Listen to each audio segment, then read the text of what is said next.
हमारा प्रत्याशी जो है वो मनुवादी होगा और जितने अन्य प्रत्याशी होंगे वो अम्बेडकरवादी होंगे।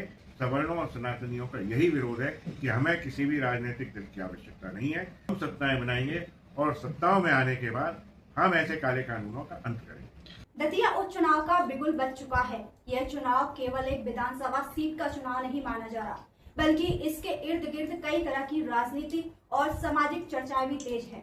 नमस्कार, आप देख रहे हैं सभ्य भारत न्यूज। मैं हूं आपके साथ नीरजा सिंह। कोई इसे विकास का चुनाव बता रहा है, तो कोई सामाजिक न्याय का, तो कोई वैचारिक संघर्ष के रूप में देख रहा है। वहीं कई निर्दलीय उम्मीदवार और सामाजिक संगठन भी मैदान में उतर रहे हैं और दावा कर रहे हैं कि वे उन मुद्दों की आवाज बनेंगे जिन्हें मुख्य धारा की राजनीति ने नजरअंदाज किया है। इन्हें सभी सवालों और दावों पर आज हम करेंगे एक खुली सीधी तथ्य आधारित बातचीत। आज हमारे साथ मौजूद हैं एडवोकेट अनिल मिश्रा जी। आइए जानते हैं आगे उनकी क्या राय है। प्रत्याशियों में अति उत्साह है। ये सही है कि दतिया का उपचुनाव जो होना है उसका बिगुल बज चुका है और 30 जुलाई को चुनाव संपन्न होगा। 3 तारीख को रिजल्ट आएगा। उस चुनाव को देखते हुए, क्योंकि सनातनियों और सवर्णों की जो मुहिम है, यूजीसी के खिलाफ सनातन के विरुद्ध जो प्रचार प्रसार किया जा रहा है, देवी देवताओं को गाली दी जाती है, धर्म ग्रंथों का अपमान होता है, जलाया जाता है, हमारे बेटी कन्याओं को गालियां दी जाती हैं, ब्राह्मणों को गालियां दी जाती हैं, क्षत्रियों को गालियां दी जाती हैं और जात बिरादरी के आधार पर जो काले कानून बनाए गए हैं, आरक्षण, जो एट्रोसिटीज एक्ट है, इस तरह के कानूनों के विरोध में हम अपना स्वयं का प्रत्याशी दतिया में खड़ा करेंगे और 100% हमारा प्रत्याशी विजयी हुआ, क्योंकि इस समय पूरे भारतवर्ष में सिर्फ और सिर्फ सवर्णों और सनातनियों का यही विरोध है कि हमें किसी भी राजनीतिक दल की आवश्यकता नहीं है। हम स्वयं सक्षम है, हम सत्ताएं बनाएंगे और सत्ताओं में आने के बाद हम ऐसे काले कानूनों का अंत करेंगे। कई राजनीतिक दल हैं जो बार बार राजनीति में आते हैं, जनता उनको चुनती है।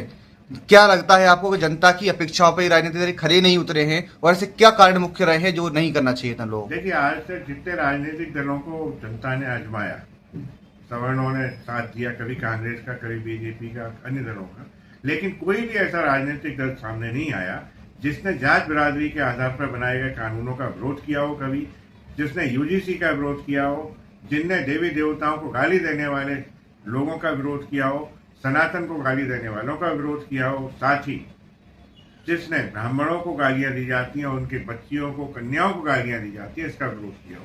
इसलिए सवर्ण और सनातनी अब ये समझ चुके हैं कि हमें कोई राजनीतिक दल ऐसा नहीं है जिसकी अब वर्तमान परिप्रेक्ष्य में भारत में राष्ट्र हित में कोई आवश्यकता है। इसलिए निश्चित ही तीसरा विकल्प जो तैयार लगभग हो चुका है, उसका एक प्रत्याशी दतिया में चुनाव लड़ेगा और वही विजय होगा। ठीक है, आप एक लंबे समय से सवर्णों की लड़ाई लड़ रहे हैं, फिर भी ऐसा क्या कारण है कि नरोत्तम मिश्रा खुद एक ब्राह्मण है और सवर्ण है, उसके बावजूद भी आपको अपना कैंडिडेट उतारना पड़ रहा है?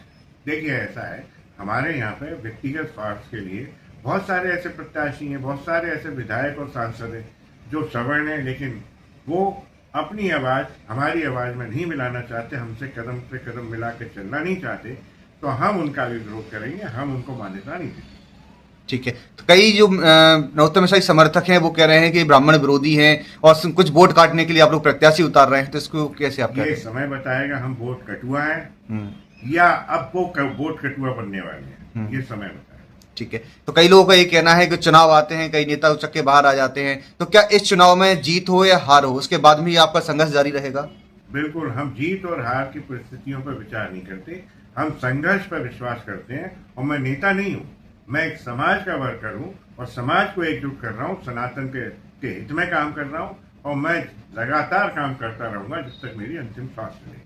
सोशल मीडिया पर कई अम्बेडकरवादी हैं जो ऐसे पोस्ट डाल रहे हैं कि दतिया जो चुनाव है वो अम्बेडकरवाद और मनुवाद के बीच है, तो इसमें कैसा? निश्चित है, हमारा प्रत्याशी जो है वो मनुवादी होगा और जितने अन्य प्रत्याशी होंगे वो अम्बेडकरवादी होंगे। इसलिए ये चुनाव एक हमारा प्रत्याशी मनुवादी होगा, बाकी अन्य प्रत्याशी अम्बेडकरवादियों के विरुद्ध होगा, निश्चित बात। ठीक है, तो दतिया की जनता को अब क्या संदेश देना चाहेंगे? मैं समस्त दतिया के नागरिकों जो सवर्ण और सनातनी है, सनातन को मानते हैं, माँ भगवती, ब्रह्मा भगवती, बगलामुखी को मानते हैं, मैं उन सभी से निवेदन करूंगा, हाथ जोड़ के निवेदन करूंगा कि बचा लो आने वाली पीढ़ियों को, बचा लो इस सनातन को, कृपा करके सवर्ण और सनातनी जो हमारा प्रत्याशी है उसे वोट दें और विजयी होने का आशीर्वाद दें। और हम इस आशीर्वाद, माँ के आशीर्वाद को लेकर ही आगे बढ़ रहे हैं और माँ के आशीर्वाद के तहत एक मनुवादी प्रत्याशी इतने सारे राजनीतिक दल जो अम्बेडकरवादी हैं उनके विरुद्ध लड़ेगा और विजयी होगा।